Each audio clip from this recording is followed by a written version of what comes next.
So, good afternoon. Welcome to the session Collecting Memory Archives in the Future. And it's a great pleasure to have my colleague Stefanie Schulte Strathaus here, the head of the Forum Expanded section of the Berlinale. And she's also the head and the curator of the Arsenal Institute here in Berlin.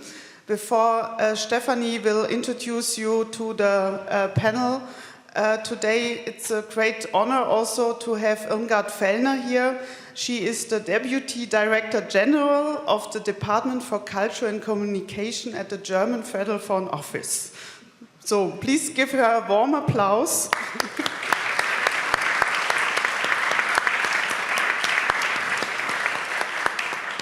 The German Federal Foreign Office is not only supporting Berlinale Talents since its very first beginning, you are also supporting these projects of film archives, especially also in Africa. So it's a great honor also to have you here on this session. Thank you.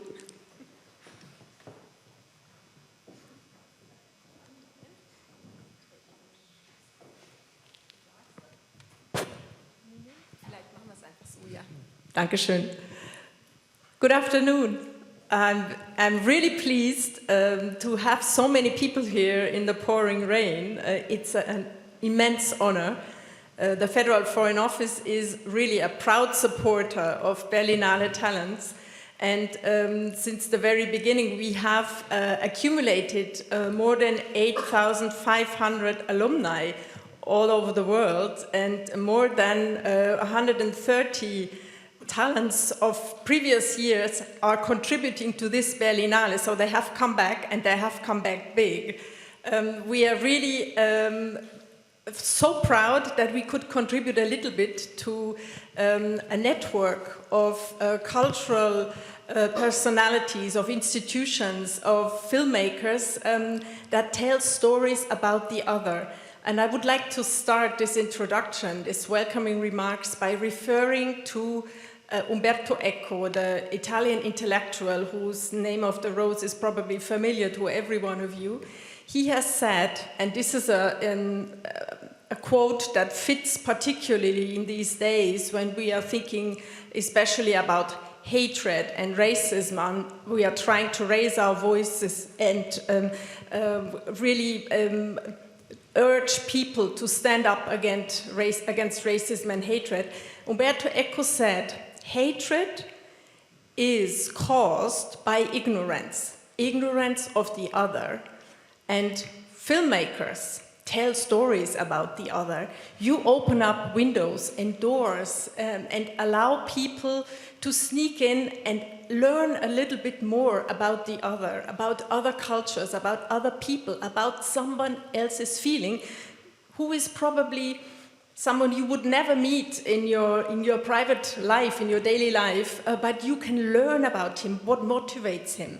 And this is a contribution to reducing hatred. And I would really like to urge you, tell your stories, help others to learn about the other, and be curious about the other. And the same thing goes with the memories that are transported by moving pictures. Moving pictures are the new encyclopedia about the world. In a way, books and encyclopedias are like a little bit outdated. Young people do not find it sexy anymore, but they do love moving pictures. And so telling stories, keeping other cultures from the past alive, that is something that the Federal Foreign Office also wants to contribute to. We do support film archives. We do support restoration of old film material, of chefs-d'oeuvre, really masterpieces of the past. And we do this not only in Europe, but also especially in former countries that probably do not have a lot of money or experts to work on that. And we are especially proud and grateful to Arsenal, who is really a collective of an enormous renown in the world. And sometimes we are able to be a partner, and we would love to support you even more, because there is so many material out there that is about to disappear. And we all have to give a hand to preserve our memories and not just let Netflix pick and choose what they find sexy, but it's about our collective world memory of the past that we can all help to protect. And I would like to thank you very much for the support. You are 255 talents of 86 countries this year, and many more film lovers, thousands of aficionados, and I would like to urge you, raise the voice, be interested, and also from time to time build a bridge to someone else who would love to restore and preserve a film memory of the past. What we can do, we will do, but it's also up to you to pitch in and give some helping hand. Thank you very much for coming, and now we are really curious to have so many international experts on the restoration, and you will learn about the real necessity and what the German Federal Foreign Office Cultural Preservation Program can do. We will be there, and now we are curious to hear. Thank you very much. Thank you so much.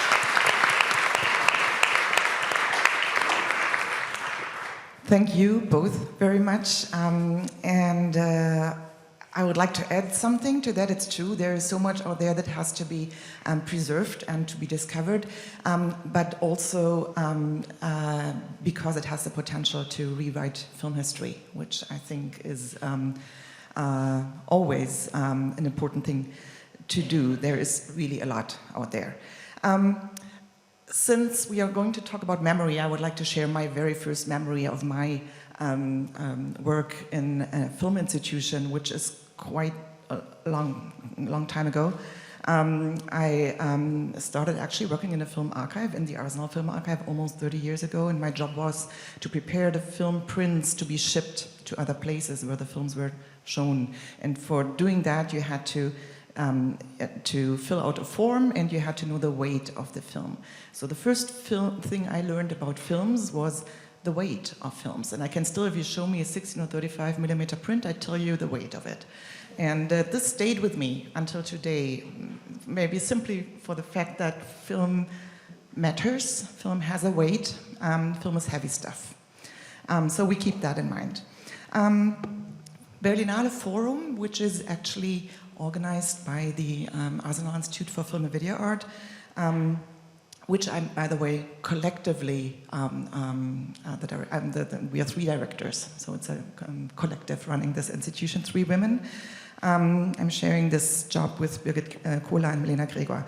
And we are celebrating the 50th anniversary of the Berlinale Forum. The first year was 1971, and I'm not going into the detail because there's a very interesting story behind that, why the Berlinale Forum was founded in the first place. It was mainly to create a place for alternative counter cinema inside the festival because of some problems that had happened the year before around the film Okay by Michael Verhoeven, which you can see on Friday at the Academy of the Arts. So the forum was founded for like political films, documentary films, experimental films, everything that was maybe more difficult at that time, considered difficult but important for contemporary filmmaking. And one of the films, we are now repeating the entire program on the occasion of our anniversary, and one of the films from 1971 was Mon Gambe by Sarah Maldoror. Mon Gambe is an exclamation that was used by activists in the anti-colonial liberation struggle in Angola to call village assemblies. The film is a short film about Portuguese ignorance in the face of Angolan culture and the humiliation imposed by the colonial powers, as well as a film about solidarity and resistance. It weighs 1.6 pounds. The catalogue of 1971 says that one thing that's unique about this short film is the fact that it was produced by the CONCP, the Conference of Nationalist Organizations of the Portuguese Colonies. For the first time, a political organization appears as a film producer. And the idea is that the film to be handled commercially by the SLON, S-L-O-N cooperative, which was founded by Chris Macaire, that is, it was sold to television and art house cinemas around the world. Sloan later turned into Iskra, and in that year, 1971, there were some other films in the program as well from Iskra, and also Newsreel, some other collectives, and for all of them, political filmmaking was not only about production, but always also about distribution, about sharing and building networks and collective knowledge. So they made many prints, a lot of prints, and gave them to others, also to the Arsenal. Back then it was still called Friends of the German Cinematheek. And this is how some of the films stayed with us in our archive. But the forum, the first year of the forum, the founders of the forum, Erika and Ulrich Gregor, a couple, and some other people around them, they had a very smart, I had many smart ideas, but one of them was to produce extra prints for the festival with German subtitles. They had the same idea, like the collectives, that films should be seen. You need many prints, and you also need many language versions to distribute them. And so the German subtitle prints that were made for the forum afterwards were distributed to German-speaking countries and became very important for mainly the network of art house cinemas. Maybe art house cinemas is the wrong word. We call it in German kommunale Kinos. It's more like alternative cinemas, and with some of them or most of them receiving some public funding.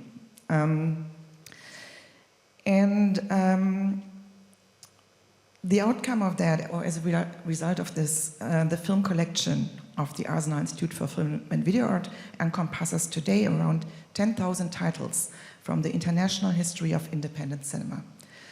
130,000 pounds of analog film material. What the films share is their inherent critique of the mechanisms of exclusion and canonization. Political films, essay films, experimental films, independent cinema. Such an archive cannot be described by organizational criteria. It is not a national archive. It does not depict any genre nor any historical era. If at all, it could be seen as an archive of the so-called counter-cinema or other cinema. Hence, who is the addressee of this heritage? Whose memory is archived here? Is there something like a collective voice of resistance? As the archive is not a national archive, there is no funding for digitization and restoration except for the funding that we indeed received a lot from the Foreign Ministry. Kulturerhaltsprogramm is for us has become a very important program, but it's not part of the digitization funding that exists at the Culture Ministry, because that is for national heritage. So such an archive becomes a laboratory for critically reflecting on the category of film heritage. It is a series of interdisciplinary critical research, preservation, digitization, restoration, presentation, and exhibition projects, what we do. It's an open archive. People can come and see the analog films at editing tables. The archive makes everyone an archivist who interacts with it. He or she brings in new knowledge, but also carries the film from now on into the future by remembering it. The memory of this one individual could be the reason why a film will be restored in 10 years to return into the collective memory. The concept of the living archive creates networks with other archives and archive projects which understand archive work as political work. Arsenal became friends with some of them, most importantly the three represented through those who are sitting here at the, not at the table, but around the carpet. around the cupboard. Thanks. So I would like to introduce our panelists. By the way, none of them is a professional archivist, yet all of them became archivists through their artistic or curatorial practice, or as Didi would say, by accident, archivists by accident. And all of us have worked collectively in many, many projects for a couple of years now, I think 5 to 10 in some combinations. And most of those projects were indeed funded by the Foreign Ministry, and we're very happy about that. So Didi Cheka is an off-Nollywood filmmaker, a film critic and co-founder and artistic director of the Lagos Film Society, an alternative cinema center dedicated to the founding of the first art house cinema in Nigeria. He's the initiator of the archival project Reclaiming History, Unveiling Memory. In collaboration with Arsenal, Didi has launched Decolonising, International Film Festival of Rescued Images. Tamer El-Said, who's sitting to my right, is a filmmaker. Maybe you remember his film In the Last Days of the City, which premiered 3 years ago? 4 years ago already, in the Berlinale Forum, and co-founder of Cimatek Alternative Film Center in Cairo, in Egypt, a multi-purpose space that provides facilities, training and programming for the independent filmmaking community, but also built an archive that houses a growing collection of films and diverse film-related material. And Philippa César is an artist and filmmaker. Since 2011, she has been researching the origins of the cinema of the African liberation movement in Guinea-Bissau as a laboratory of resistance to ruling epistemologies. Her film Spell Reel, which we also premiered in the Berlinale Forum 3 years ago. Okay, it's all time passing so fast, is the result of a research and digitization project that she initiated with Sara Nahara and Flora Gomes. The resulting body of work comprises 16mm films, digital archives, videos, seminars, screenings, publications, ongoing collaborations with artists, theorists, and activists. And right now, there's a new, more future-oriented archive mediatek project that she will introduce in a bit. We start with Didi, and who some years ago got in touch with us because he, together actually with Marc-André Schmachtel from the Goethe Institute, who I would also like to welcome, I just see him here, who was back then still at the Goethe Institute in Lagos, they were looking for a place to screen films for like an alternative cinema space. And they were looking for it in the former space of the Colonial Film Unit, and today the NFC, Nigerian Film Corporation. But instead, they did find a space there, but also they found a lot of film prints, and Didi will soon talk about that. And when he first got in touch with me, and then I hand over to you, I asked him to bring one or two of the reels to Berlin so that we get a first idea of the material and its condition. And he put it on my desk, and we opened it together, and it was like a piece of something in dust, and it was really not a film anymore. So it looked really, really bad, and I said to him, there's nothing we can do. If all the films look like that, then we can't do anything. And when he heard that, he replied, and this is, was then the reason why we started collaborating.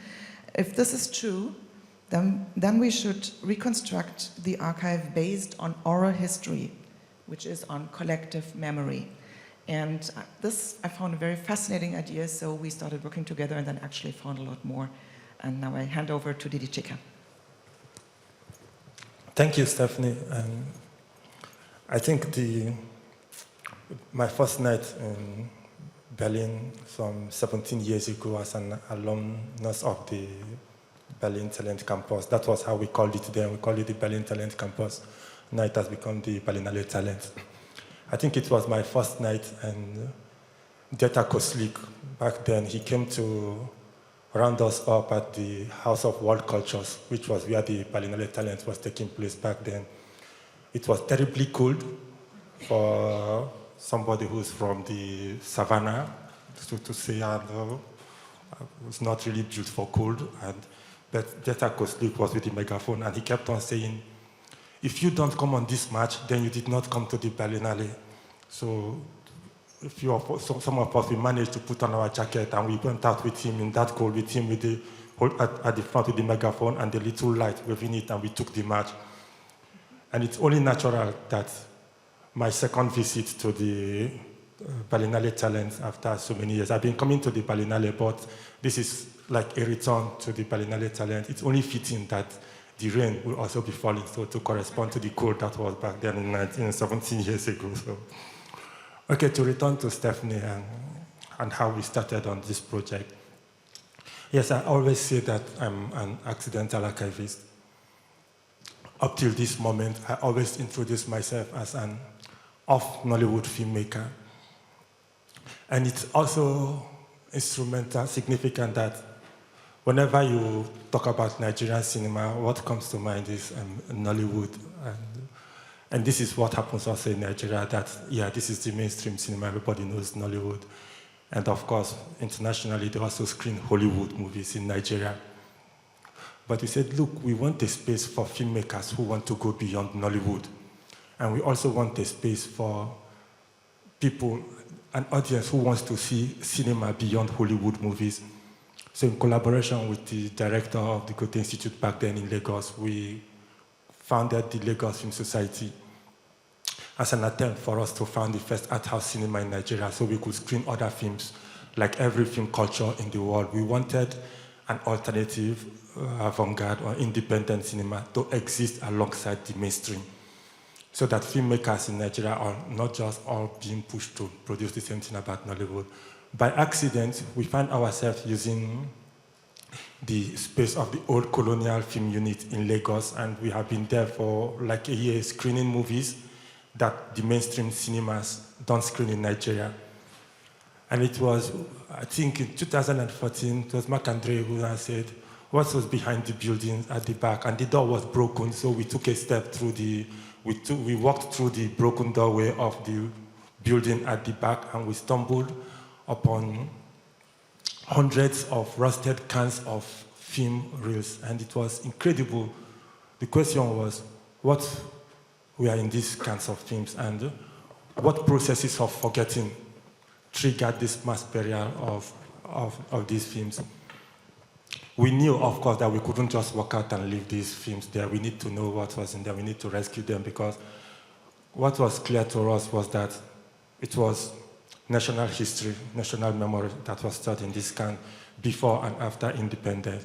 I'm going to show you, hopefully, some of these cans, so, what we first saw when we entered into this archive.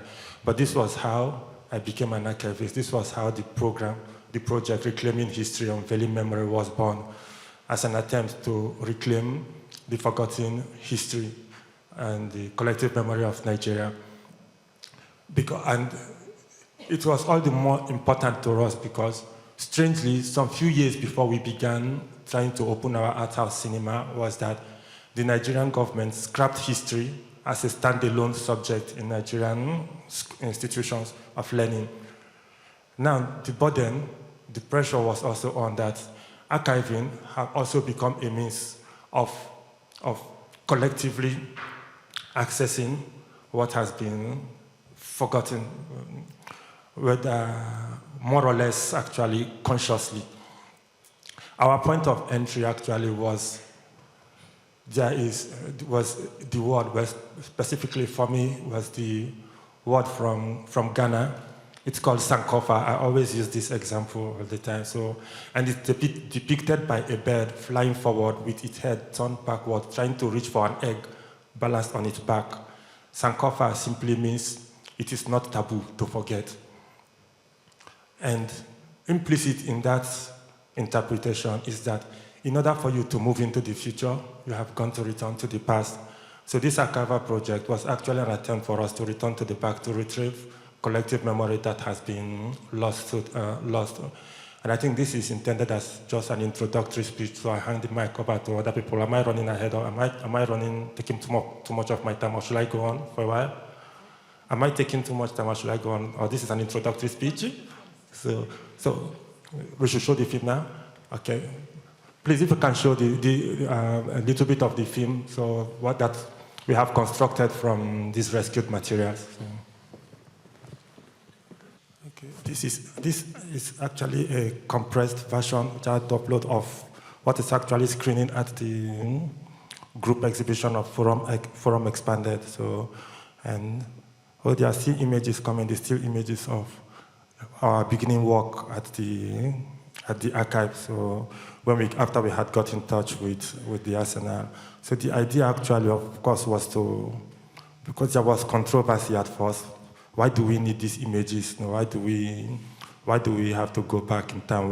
Why not use modern images from Nigeria's modern period? So it was a big debate in Nigeria between the usefulness of these images and rather than contemporary movies, images from Nigeria's current Nollywood period of cinema. So it was necessary also to show that, look what could still be done with these images. So you could move from content developing, content production to copyright generating movie industry. So we wanted to provide the Nigerian public with images of what has gone before, so and as a means of triggering conversation concerning history and memory in Nigeria and how they are being kept. It's an ongoing conversation at the moment. So, yeah. Maybe we should add at this point, and then we can come back later in the conversation, that as a result, we have the scanner Edeltraud that was brought to Nigeria actually was funded by the Foreign Ministry, and Edeltraud is a model, as you can imagine, it's a German name. It's by Korn Manufaktur.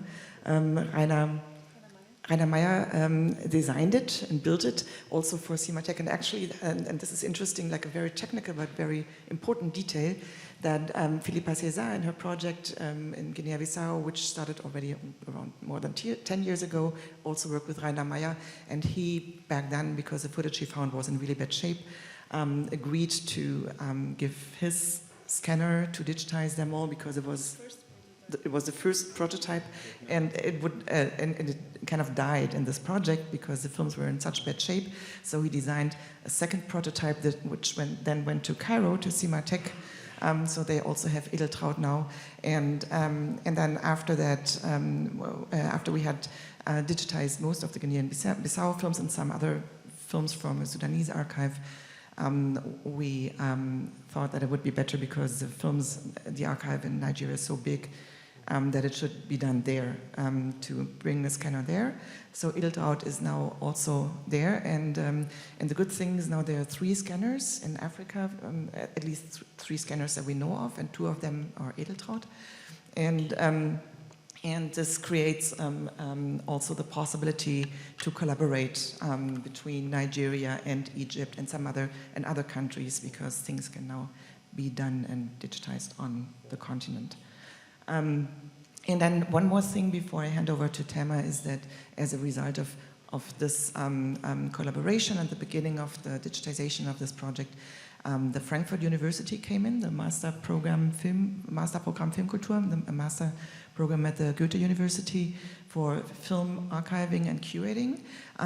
Vincent Sediger, the professor who designed this master program, also came to Nigeria and managed to raise funding at the DID, so that the Goethe University, together with DFF, the Deutsches Filminstitut und Filmmuseum in Frankfurt, sorry, and the Arsenal and the NFC and the Lagos Film Society and the University of Jos, we all together were able to open the first master program in film at the University of Jos last October.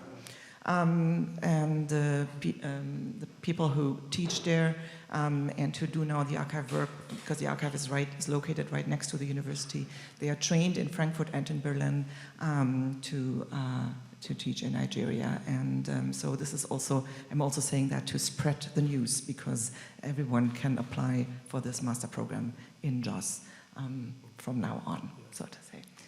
Now I would like to ask Tema to continue. Hello.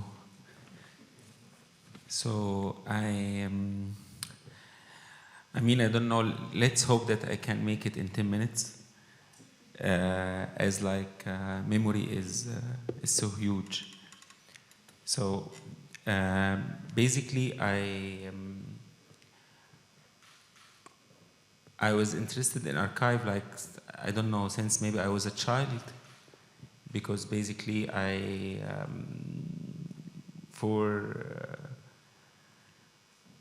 when I was studying film, I was reading about films, but I've never seen it.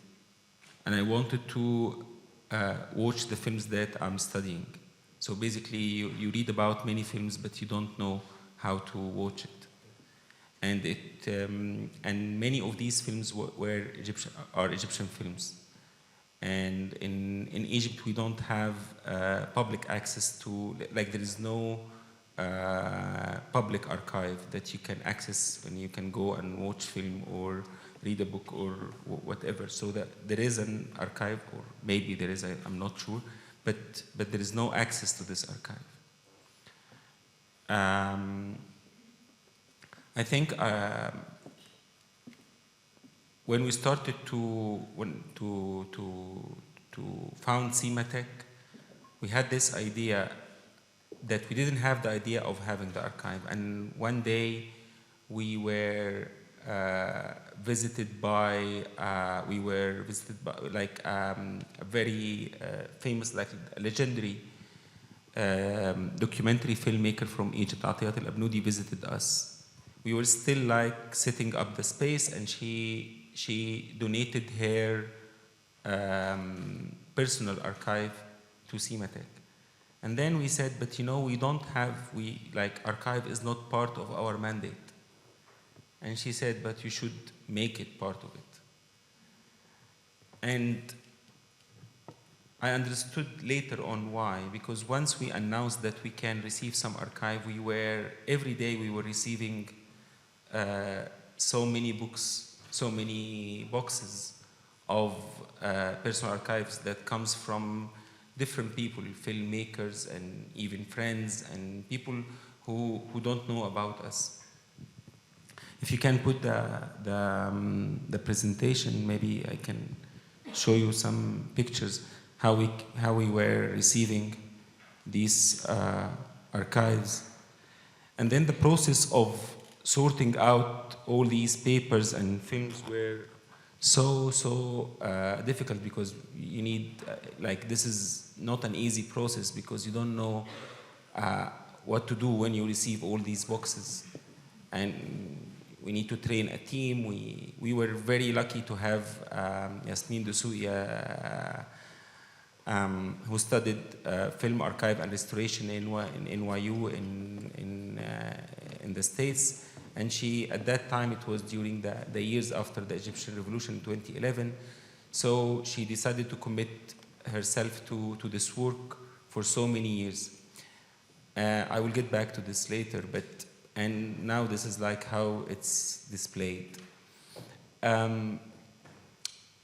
Part of in Cairo, you found archive everywhere. Last year we were invited, through Stefanie, I was connected to a man who is living with 3,000 films in his apartment, and he's basically a son of a jewellerist who was always collecting films. He was passionate about this thing. He was just making ads every week in the newspaper saying he is buying every image available for selling. So he has something like 3,000 films of different format, including very rare formats like 9.5 millimeter that exists for very limited time. So luckily we managed to make a deal with the guy, and we started to move the stuff to Cimatech, as you can see it here. I'm just giving this quick introduction to tell you like what's our vision about archive. Just I thought it's important that you have a sense of like what we are trying to do there. So this is a part of this collection that I was telling you about, and as you can see, he was very meticulous. Like he was tagging and writing notes about every time that he showed the film. He put this tag and write the conditions of the film. We see archive as a public space in the collective memory. It's a space that has to be open and everybody can visit and get lost inside it. I think, like in my experience, the only way to understand the archive is to allow yourself to get lost inside this archive.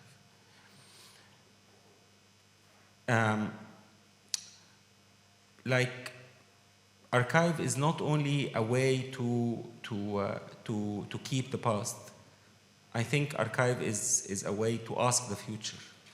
And the thing is, like I always ask myself, do we have like, is it collective memory or collective memories? Do we have one collective memory or there are many? Do we have one narrative or so many?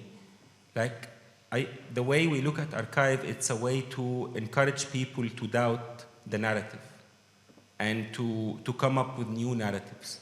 Because there are so many ways of telling stories, of telling what happened in our society or in our country or in our family or even our personal stories. And the way we look at them has to be always coming from this questioning position, not from this trying to find an answer.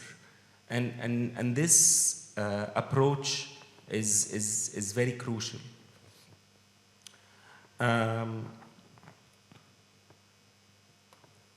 For me, it's not only about challenging the official narrative, because the official narrative is there anyway, but it's more about exploring new areas that maybe doesn't exist before.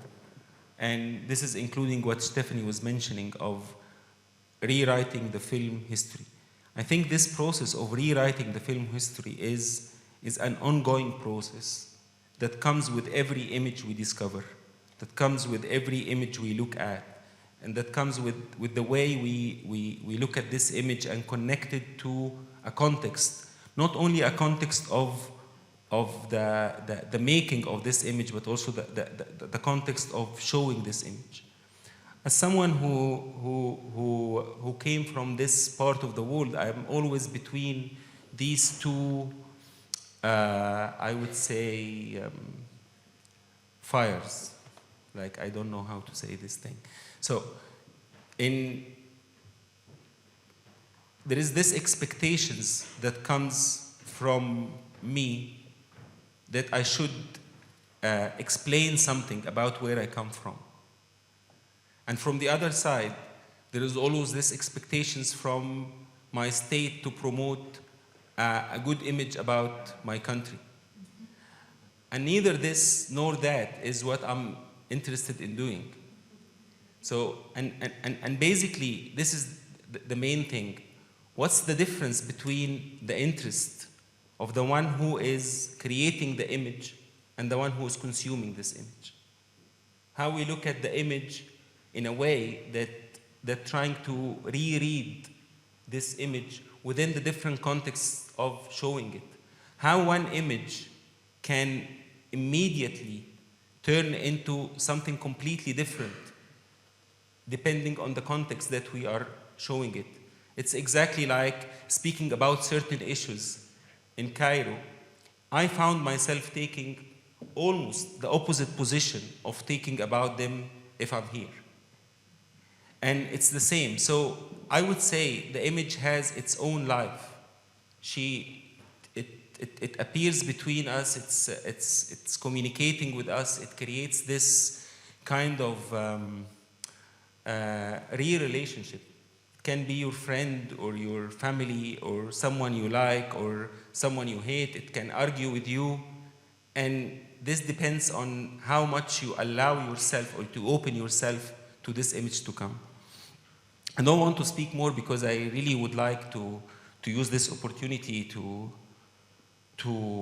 discuss more about this topic because it's ongoing discussion. I have few clips to show to you. The first one was the opening scene of the film Life or Death. It's a film that it took me so many years to have a copy of it. It's the first film that the film was shot in 1951, directed by Kamal al-Sheikh. And I would say it's the first film that left the studios and started to film the city as it is. So the film was using the Cairo as a backdrop of all the events. It's a very typical story of saving on the last minute. But the most interesting thing is this is the first time that someone is trying to capture the soul of Cairo, which is something took me 10 years, 50 years later to do it with my film. So I would like to share with you this inspiration of a film. The film has, I couldn't find a version with subtitles, so it's the film has Arabic narration, but it's basically just like telling a very like it's a very official narrator who is telling the story as any film from this era. So saying in Cairo there are many people living there and everyone has a story and like just like this. So it's really the narration is not important, but maybe we look at that. The interesting thing is there is like the building of where I live, and there is also the building where Cinematech is located, but like very long time ago.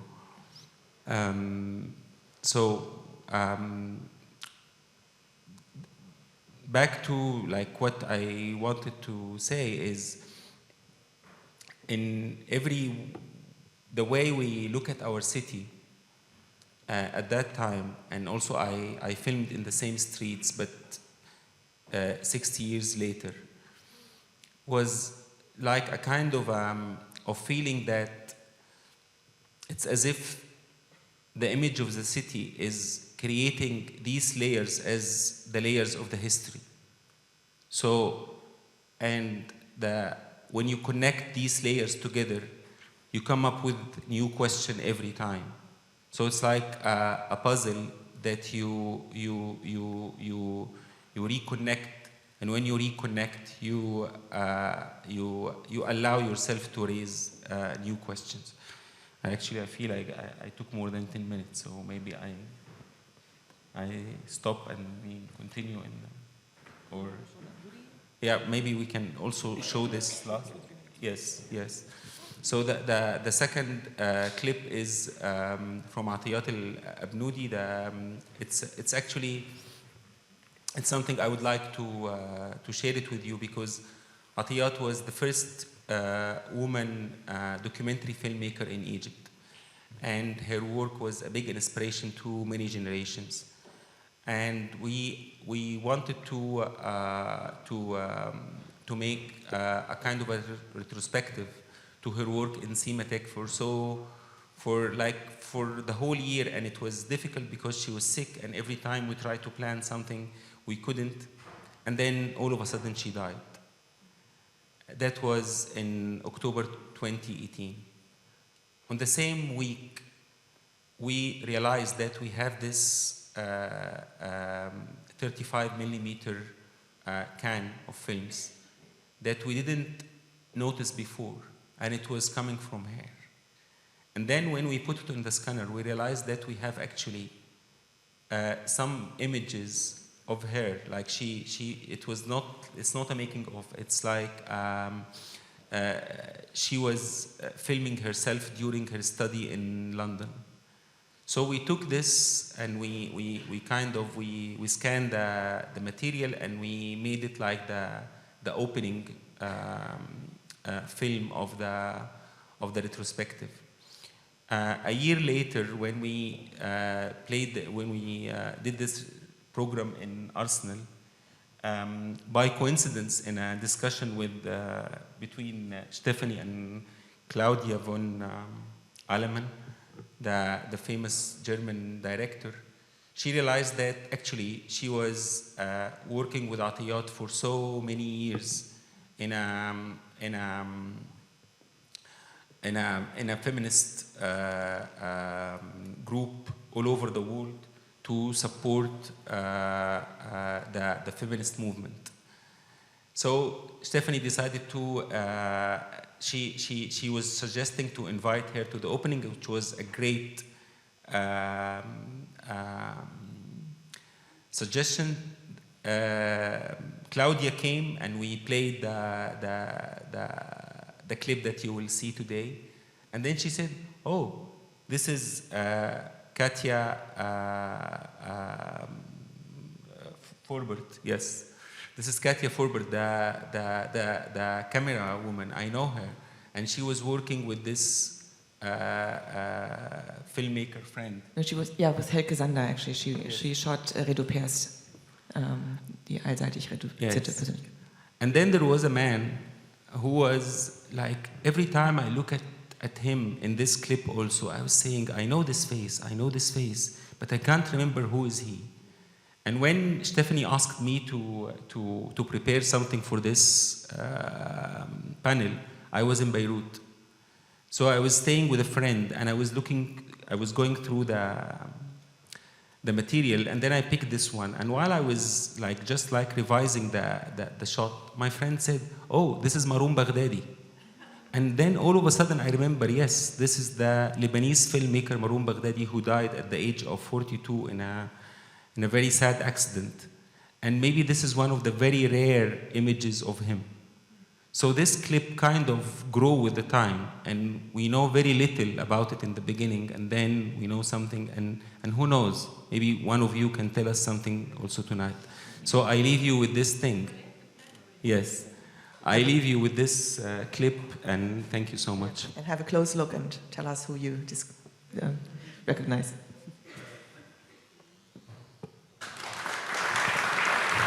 Thank you.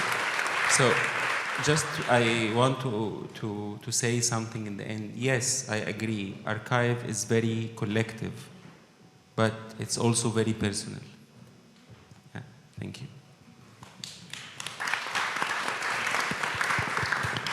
Philippa, Cesar. Thank you so much. And yeah, I just wanted to make a link a little bit with the fact that you mentioned Monanga Bev by Sarah Mallour, and it's very interesting because in relation to our archive, I remember when in 2011 I told Stefanie about this project or this archive that we wanted to digitize or do something with it. Stefanie said, we have this project, Living Archive, but we have to find a film in our archive that connects with Guinea. And we were searching and then we finally found one. And actually, it's interesting because Sarah Maldoror, the filmmaker from Manangambe, was the partner of Mari de Andrade, that was an Angolan writer and poet that just after the end of the war that Portugal had with all these colonies in Africa, including Guinea and Angola. So after the liberation, he didn't cope with the government in Angola, so he had to exile, and he exiled to Guinea.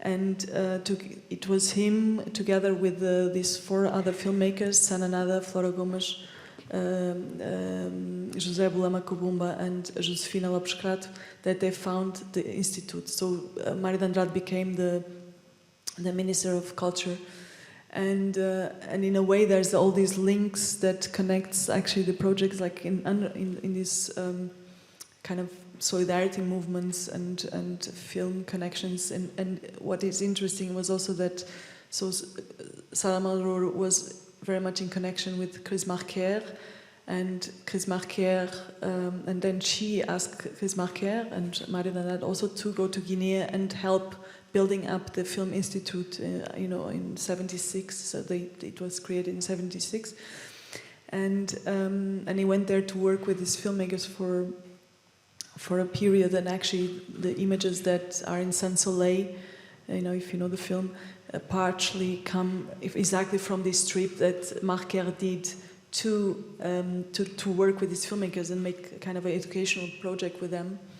And even some of the images, and just to close the circle, I was very interested, for many reasons, in Guinea-Bissau, also from because my family story has a connection there, and Saint Soleil was really the film that made me kind of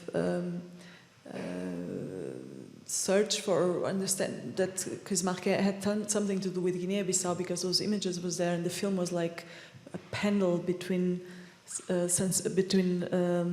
Japan and Guinea-Bissau, back and forward. And I had a chance to meet him in 2009, and it was when he actually told me, if you are interested in the cinema of Guinea-Bissau, go and meet Sana. And he only said Sana, and I thought it was a woman. But then I checked the credits of Saint Soleil, and I found the complete name, and that's how I go there. So there's all these connections that are very interesting between the projects also. Actually, I'm not going to show anything from the archive or talk, because I wanted to come to another dimension. We talked a lot about the archive 3 years ago when we showed the film, but I wanted to bring something up that it has to do with collecting memory, and also with displays and of inscription, of collective inscription. Because during the, I was involved in the project, or I'm still involved in this project since 2011, and one of the things that was very interesting is that I was always getting gifts from the people I was working with, and the gifts were actually always these cloths that are weaved, that are called pano de pinti, and in the context of they're always like long bands, and in the context of and actually this is also a gift for Stefanie. But what is interesting is that in this context I interviewed Odette Semedo. And she told me that one thing that is very particular to these cloths is that they actually function as texts, and so she made a dissertation on the songs, the traditional songs of women, and also the cloths, and how they function as this kind of interface between various entities. And one thing that she said, actually it is in the book that we did about the archive, I left it on the end, because for me it was part of this idea that, the Western world, in a way we developed all these technologies like cinema, and we had, we have the capacity to have all these huge museums and libraries and books. And what was for me very interesting is to understand when she told me that these cloths have the front side, and they also have the reverse side. And she said that normally people only look to the front side, but actually the reverse side is actually the untold of the text of the weaving. So she was talking about that these cloths inscribe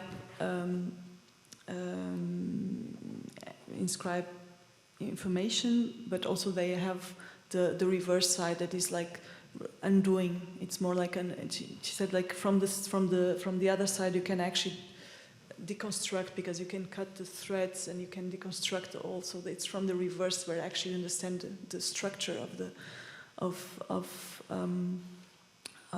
this knowledge. And so this became like in my mind all the time. And after we did after like we did all this, recovering the films and digitizing them and showing them in Guinea and all over, I was asked by the HKV, the House of the World Cultures, to think about a project about future languages, about the new alphabet, and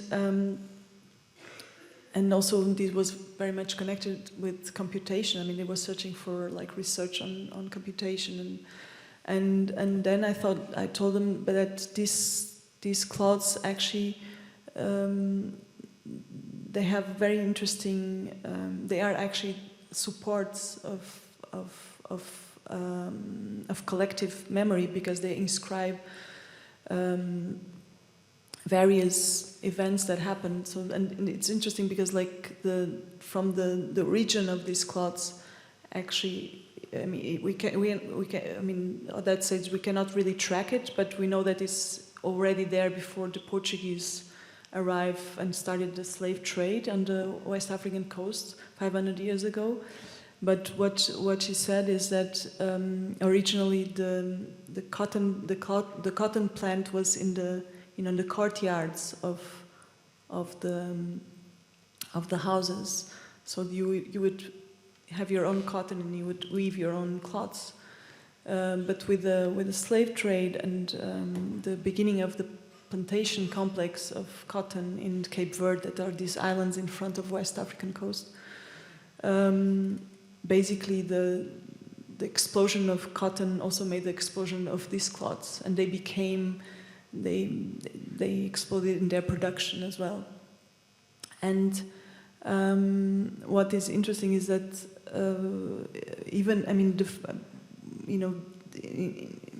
despite the context of the horror, of course, of slavery and the explosion of cotton plantation, something comes out. This culture of the weaving, and the weaving is that in Creole is called pano de pinti, the cloth of the camp, and in Cape Verde it's called the cloth of the earth.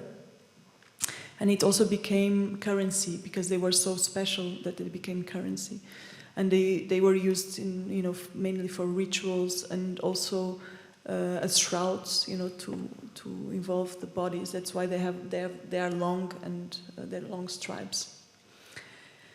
So this this is actually, I'm talking this because this is actually the film that I have in Forum Expanded. Of course, it also came out of the we came out of the Guinean project, of the archive project, of the film archive. But for me, I kind of extended also because the fact that there is a medium or an interface, that is inscribing history since 500 years, that is not film, but it's another kind of, for me, it's another kind of film. It's very interesting also because these weavings were not only, they had many functions, but I will tell you after we show the film. So I'm going to show you a very short clip of the film that we are running in Forum Expanded. And it's also a very collective film because we invited a lot of people from Guinea-Bissau to come to Berlin 1 year ago and discuss, also the relation between, of course, weaving is very connected with the binary code because, like the first punch cards were also created for the weaving, for the jacquard loom. And then later the punch cards were from the loom, they migrated to the computer. So this binary code that is happening in the weaving is also the beginning of computation itself. So in a way we wanted to speculate that the weaving is closer to computation than, for example, the written word. And the cloth, like in this context of, when you have oppression, you always have the reverse, you always have resistance, and this is something very important. And in a way, the cloths were also very important to inscribe that resistance. And I will tell you about it after we see the film. So one thing that I wanted to reveal here is that this aspect that there is not one author. They are permanently. I mean, this idea of like the inscribing of the cloth, and all the weavers, they inscribe the events that are happening, the political situations, and there's always these patterns that are created, and he says that there's no authorship. That is like no one registers this is my cloth. So it's really a collective process that they inspire each other. The markets are full of these cloths, and that are used for rituals, for gifts, for many occasions. And the people select them, and also the weavers see them and say, "Oh, this is interesting," and they come and then they copy or they transform. So it is permanent form of inscribing. And what can I have the first picture, please? So we invited Zé Interpretador, that is this weaver from Bissau, and we invited him to do a workshop in San Sebastián, Tabacalera, and he was actually showing and explaining the meaning of the cloth.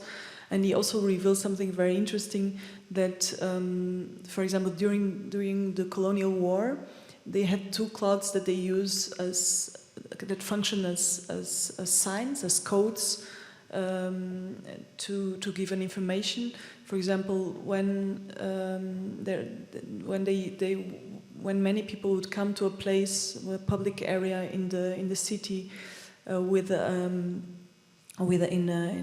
a village where the Portuguese were there, I mean during the war, if they were using this cloth that was, it's called the turtle cloth.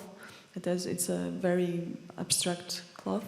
It would mean actually that you should go home, you should retire because we are going to attack. So please. So this is, and if you would go with another tissue that was the snake tissue, that it was called irancego, that is a snake, it would mean the opposite. The Portuguese are going to attack, there's a dangers here. So this coding, I mean, so there was a lot of subversive, and still today, I mean, there's a lot of subversive forms of actually communicating between those that knows the code.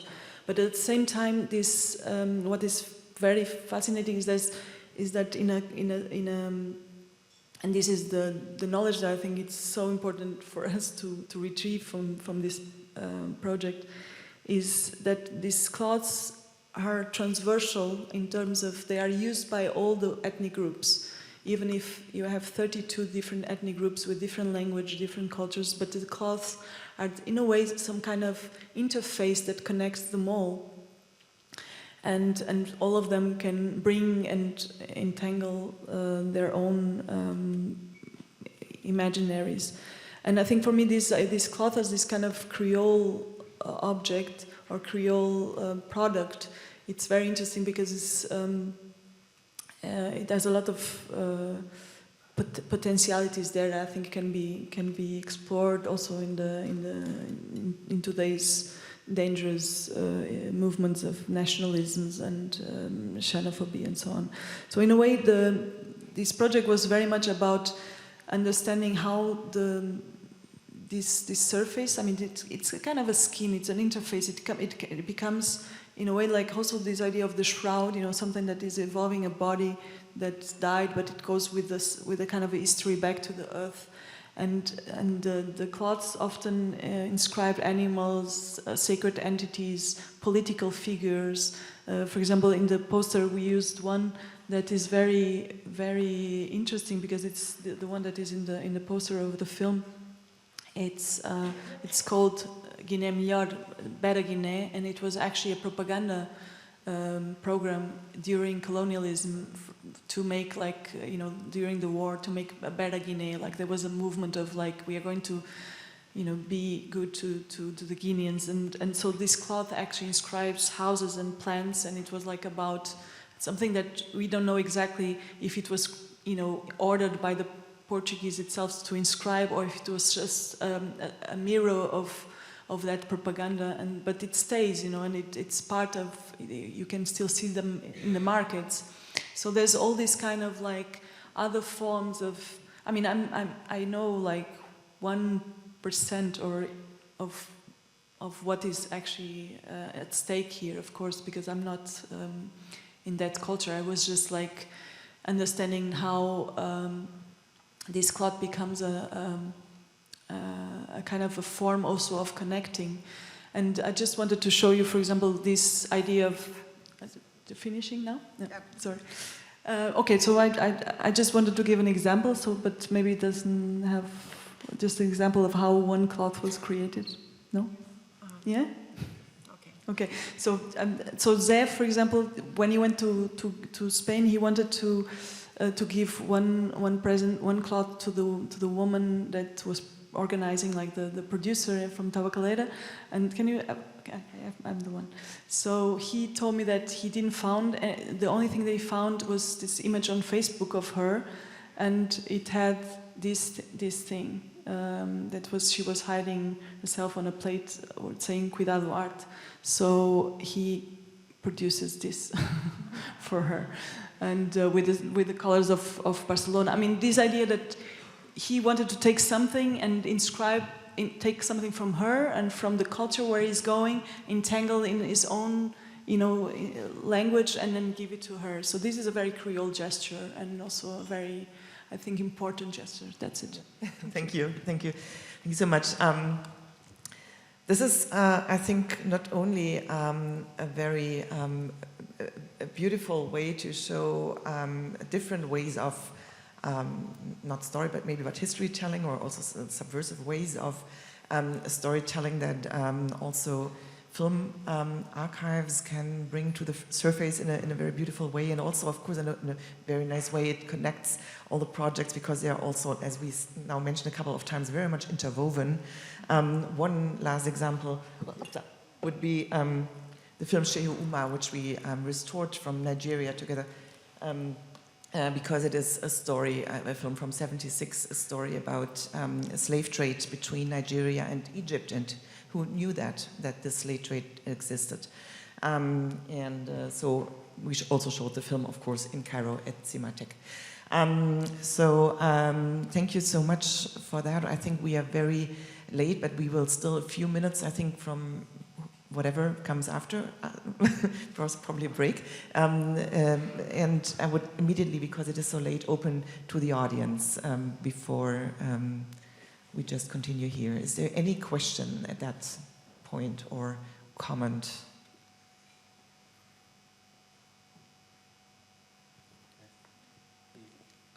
Is there one?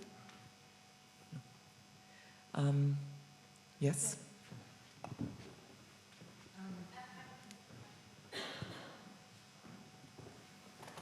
What's this? This is a microphone? Wow. Well, thank you very much. I thought this was very interesting because it's three very different perspectives. And I want to just pick up on one aspect.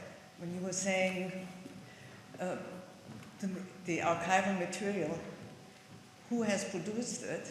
What was the vision of the person who produced it? Who is viewing it at different points in time, and with what different perspectives.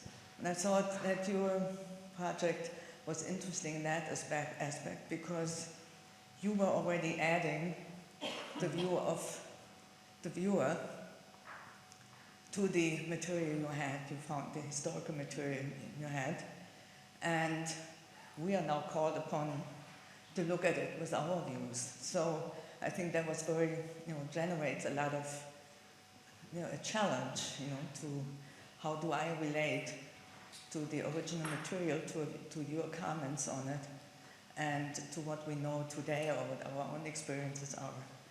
And I think that can be translated in some ways to the other projects too. Thank you. Would you like to say something? Okay. Yeah. Here. Okay, thank you. I have a commentary, but it may take some time to make. Okay. Anyways, well, I'm from Bolivia, and there I have a friend who's working in archives, film archives, and there was a big fight there because she considered film, like family films, as a part of integral of film history, and like for another theoretical people, it wasn't so. And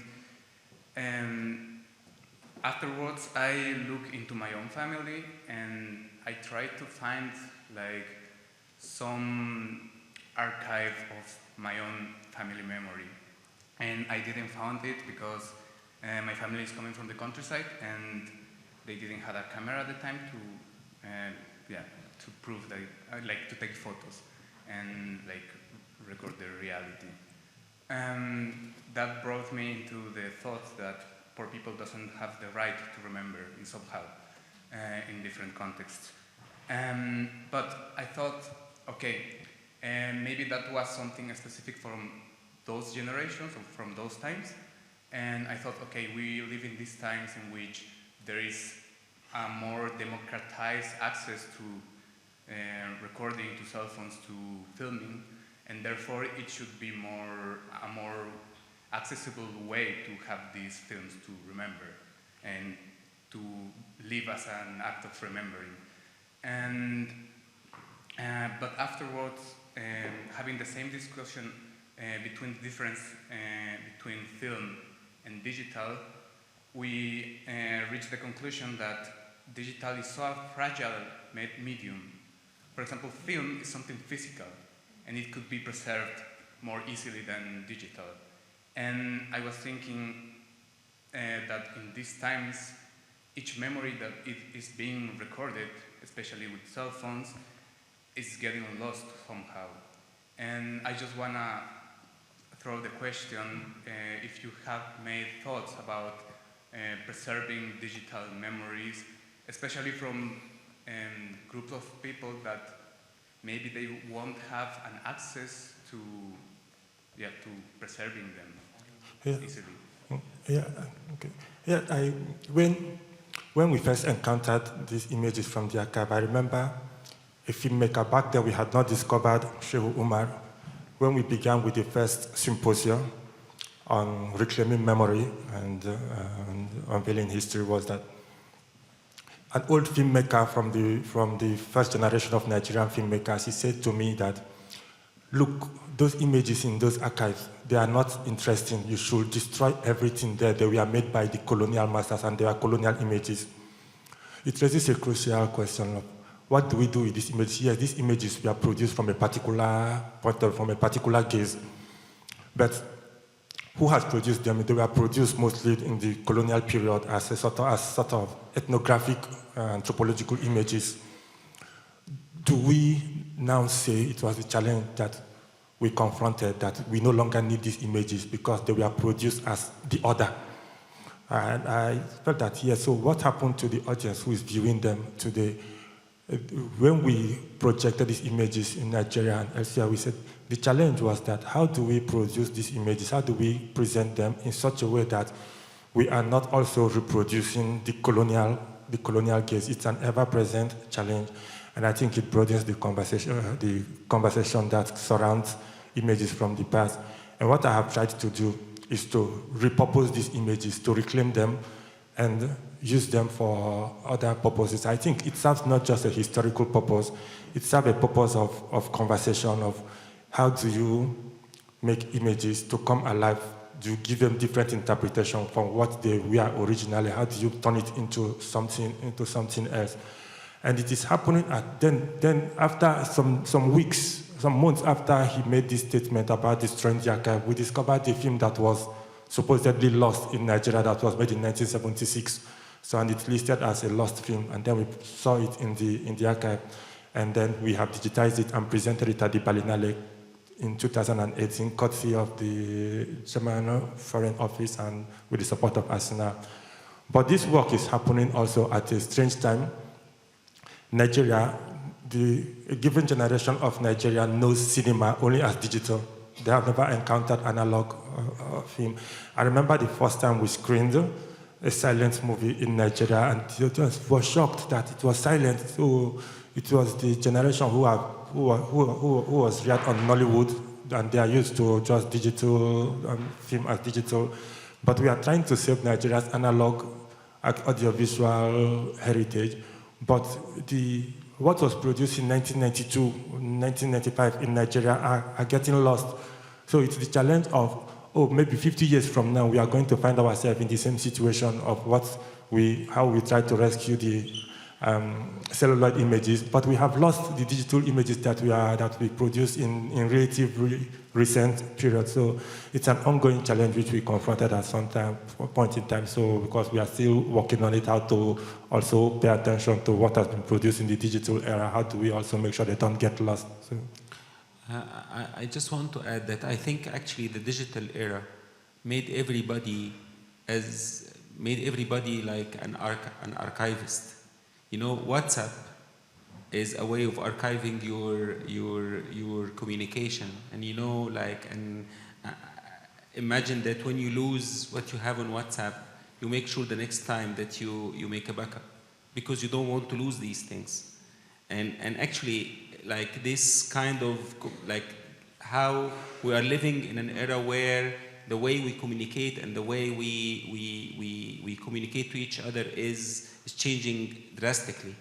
And these changes are also kind of affecting how we create forms of arts about our life. So I'm sure you can imagine how WhatsApp is changing the way of writing, writing novels, and so for me, I think the digital era is giving, is also sharing this kind of awareness of how archive is very important on the personal level, more than any time before. You're right, and so far that archiving the digital or digital film is something that we don't have enough experience yet with, because it's compared to film not as old. And you're also right when you say that analog film is safer to preserve. That's true, but one should also know that this is only true if you have the means, if you have a vault, the money, an AC system, and then you have to, for example, people often ask me, why do you do all this archive work with the 10,000 films? Everything is digital these days. This is so not true. This is maximum 5% of what was ever shot in analog in this world has been digitized. If we are lucky, maybe less than that. And to prepare, like to digitize all these archives that we are all digitizing, you have to prepare the analog. It's a lot of work, and to make a screening version, a digital screening version of an analog film is about 25,000 euro to get it all done. So there is a lot to do, and I think we need just more people dealing with that and taking care. And also, I think that we have to we have to understand that the digital and the analog are not. It's not like a linear narrative from analog to digital. So I think we have to find another way of prioritizing our work.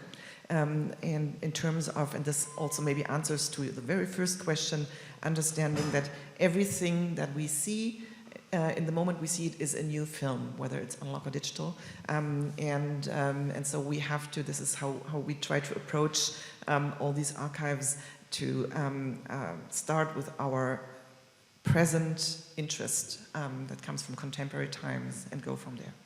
Yes. Someone there. Sorry. Oh, sorry. Hello. Okay, over there first. Yeah. I just had two kind of comments I wanted to share to articulate my gratitude to you all just for the work that you all have found yourself in. The first being is that I'm half African American, and so the idea, the history that comes with is very much interconnected with the idea of a big collective question mark, loss of records, unknowing. For example, my last name is Sellers, but that's like a last name that came from a plantation, and I actually have no idea where my family really came from. And that's something, my father, who's African American, has tangled with in different ways, so for example, even trying things like Ancestry.com just to learn more, because there's been so much that's been forgotten because of, lack of records. And so I'd want to say, I really appreciate, the work that you do in light of that. It's important, for just records to be kept in general, and especially like you said, like visual records in particular, they have a very different impact than, for example, books and stories. And there's a place for that. There's a place for oral history as well, and that's also important. But it's different, as they say, when you have visuals to go with it. And there perhaps, like you all have been discovering visuals that have been captured, but forgotten along the way. So I just wanted to share that and ask you to continue the work you're doing. I'm excited to see what other things you all might discover along the way. And the second comment was kind of related to a film I saw here at the Berlinale a few days ago. It was called Duel in the Sun. I don't know if anyone else here in the room happened to see it, but there's an introduction in the beginning. It was a film, I think, from the 1940s, if I remember correctly, that the MoMA in San Francisco restored. And there was one of the officials from the MoMA gave a small introduction in the beginning, right before the movie played. And he was like, yeah, this film, it's been restored, and it's classically American for many reasons. It's got so much racism, misogyny, and, violence, and we hope, you all will see why. And then as I watched it, first there was just so much disgust at what I was seeing. Like, there was blackface in it, so many just crazy things I was thinking about, for example, the female lead, she was just so pathetic, in terms of the way she was throwing herself over these guys that are clearly mistreating her and such. But it seemed like at the time, that's what was considered good cinema, classic, Western. And at first, when I first walked out, I was like, why would they want to restore and archive that movie? It's preserved so many backwards notions that are a very ugly part of American history. Why would you want to preserve that? But then the more I kind of, I got back to the hotel and I was unpacking what I just saw with my friend, because she hadn't seen that movie. And I was like, yeah, it was crazier, there was this and that. And I was like, why would you keep that? But the more I thought about it, I was like, actually that's important, because it's helping me to appreciate how far we've come, and it was interesting, like I said, it's kind of related to my first comment, because I also happen to be a person of very mixed races. I'm also part Moroccan and part French Canadian, so my very existence is dependent on, the change in laws, for example, that allowed my parents to be married, which, weren't in place, at times when those were the norms. So I think it was very important for me to see that film, to remind me, we are, as a society, making progress for the better. But if we're not reminded of the way things used to be sometimes, it's very easy to take that for granted. When, for example, I've been in a place of privilege where I don't see those reminders around me every day anymore. And so it's important to remember where we've been, to encourage us to keep going forward and keep making progress, to remind us, the good work that we have made. So I just want to say thank you all so much, for each of you, for trying to go back and pull these things to keep us remembering, what we've, as a society, continue to contribute to our story. So thank you all so much. Thank you. Thank you very much. I would like to make a comment to our American friend. I'm so grateful you made this point, because it helps me to understand better a discussion I had a couple of days ago on why is it important to restore films from the German Nazi period. Not documentary films, but like propaganda films of that time, and the iconic images of Leni Riefenstahl, etc. It's just to keep the memory alive that these films were used as propaganda tools. It's like keeping the proof of it, how bad it was and how tricky the Nazis used this modern material. So it's important to keep the memory alive. And if we do not keep it, then in maybe 10 decades or 10 generations, people will be able to say it didn't exist. And that's exactly what should never happen. Thank you. I just wanted to add also to this issue of who sees the images and how to see them, and because one thing that I think the gesture that Didi made with this film is exactly what you have to do, that is taking out the propaganda sound that was on it. Because normally I've seen a lot of these films to understand also propaganda films, and one thing that is on these images normally is a voice, normally a male voice, that is telling everything very certain what it is, the colonies and so on. Normally it's like very educational films, and also directed normally from, sometimes, to show, for example, the UK, how Nigeria is. And so you have these images of these women, but you have this voice that is actually telling you how to think about this. And actually the gesture of taking out the sound, it's what you have to do, because this was imposed and actually made the people not to be able to see and make their own mind, because like there was this voice that would actually tell you how to understand these images. And this was also in the project, in the Guinean project, which we did, most of the images that we digitized were also not, that have no sound, because they were mostly, we had only 5 finished films. The rest was raw material, and we show it all over Guinea for 1 month. We went around with a mobile cinema, and that's what we did. We showed the images without sound, and when we let the filmmakers comment the images, give voices, different voices, and also we gave the microphones to the population as well. So that was actually that's not only one voice, but there's multiple voices to read these images. And this is a gesture that we have to do maybe with all this material, looking back and taking it, there's always something important that the propaganda images are telling, or even the images that were produced in a time, and there's multiple voices that have things to tell about it, and not only one. I think just this. I think we have to, okay. We don't have to, maybe. Mike? There is. Hi, I have to share one thing. I'm coming from Sri Lanka. In Sri Lanka, we faced 30 years civil war.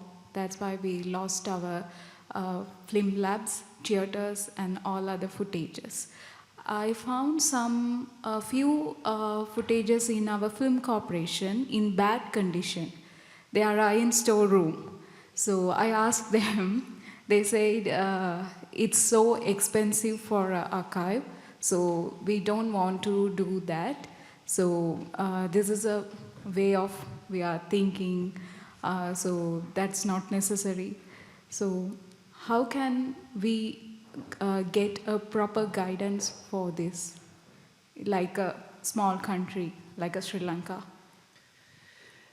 Yeah, this is unfortunately true. It is very expensive, and as I said earlier, and then also you have the problem with electricity for proper, to run an archive. You need a stable electricity network, and things. There are lots of different problems involved. So I think what is really the only way is to work even more on those networks and to do this collectively.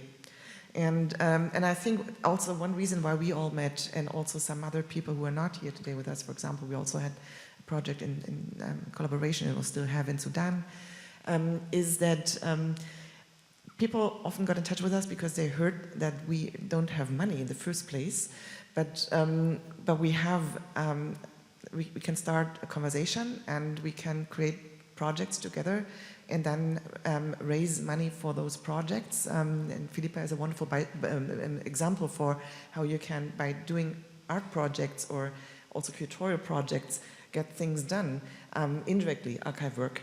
And then we are still working on future projects, also with the help of the Foreign Ministry. So I think it's really networking. And but this reminds me of the importance of, or not just me, all of us, of having more of those events where we hear about all those archives. And then we simply have to continue this work. I have to come to an end, but this is in so far really an important point, because it also tells me how important something else is that we are planning to do, which is a biennial, an archive biennial, and starting this September.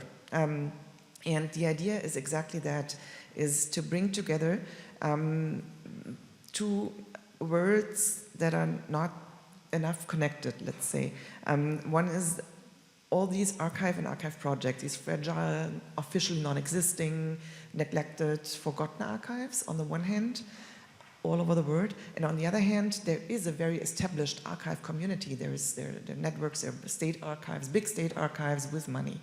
And I think it is important to bring them more together, and to create situations in which they can meet and understand how they need each other, actually. And it's not, and our archive projects, for example, are often very experimental, and we always feel that we have to be even more professional at the same time to actually really be being taken seriously in the archive world of the because we have to, I think it's important to change the perspective in terms of priorities. Not to just digitize and preserve the canon, the already written film history, but use this moment in history of digitization where we can really enter from new angles and bring in narratives and films and images and sounds that we don't yet know, maybe. So let's stay in touch, definitely. Thank you. And we do a lot of events, and I would like to also, I mean, there are not so many of you here, I should have said that earlier, but Didi and Philippa, you brought it up yourselves. Both of you have your works in the exhibition at Silent Green. We have a group exhibition there where you can see their installations, and there is, in this, Silent Green is actually a former crematory. What can be a better place for a living archive? This is where our films are, where our archive is. And as I said, it's an open archive. You're invited to come and visit. Maybe I wouldn't have said that when the room was still full, but now I can say it. And there you can also learn more about our work. And then also, please stay alert about our future projects, including the biennial that we hope to really make it a biennial. I mean, the first edition will be in September. I think we have to close at this point. Although I see there is more questions, but oh yeah, finished. Sorry, that was it. Never forget the archive. Thank you so much. Philippa, Tama, and Didi.